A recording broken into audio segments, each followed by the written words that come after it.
बिस्मिल्लाहिर्रहमानिर्रहीम, अस्सलाम वालेकुम। एवन टीवी के न्यूज़ स्टूडियो से मैं हूं शाबासी और मैं हूं आयशा हमीद। नजर डालते हैं हेडलाइंस की जानिब। एशियन एथलेटिक्स चैंपियनशिप ज्योलिन थ्रो का क्वालिफाइड राउंड। अरशद नदीम ने 86.34 मीटर थ्रो करके फाइनल में जगह बना ली। भारतीय खिलाड़ी यश ने पहली बारी में 76.67 मीटर थ्रो की। पाकिस्तान के यासिर सुल्तान ने भी फाइनल में जगह बना ली। यासिर सुल्तान ने 86.7 की थ्रो करके मैदान मारा। हांगकांग में इसहाक डार की बैनुल-अक़वामी तंजीम बराए सालसी की तकरीब में शिरकत। बैनुल-अक़वामी तंजीम बराए सालसी के क़याम से मुतल्लिक़ कन्वेंशन पर दस्तखत कर दिए। दस्तखत आलमी सियासी और सफारतकारी के नए दौर का आगाज़ है। क़याम अमन के लिए सलामती कौंसिल की करारदादों और आलमी कवानीन पर अमल ज़रूरी है। भारत की जानिब से सिंतास मुआहदे की एक तरफ़ा मनसूखी की मज़म्मत। आलमी बरादरी से नोटिस लेने का मुतालबा।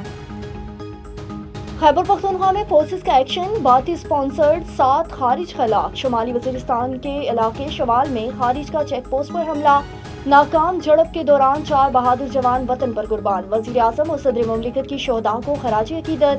कहा दहशतगर्दी के खात्मे तक जंग जारी रखने का अज़म।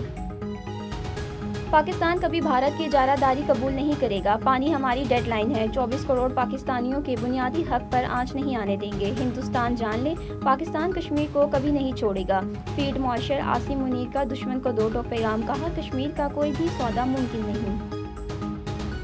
और वज़ीर आज़म का दौरा ताजिकिस्तान। सदर इमाम अली रहमान से मुलाकात। दोनों रहनुमाओं का मुख्तलिफ शोबों में ताउन जारी रखने का अज़म।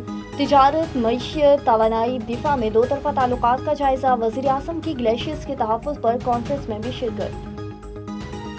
एवन टीवी के न्यूज़ स्टूडियो से फिलहाल इतना ही। मज़ीद किसी भी खबर से बाखबर रहने के लिए देखते रहिए एवन टीवी। एवन टीवी, सब पे नजर, अंदर की खबर।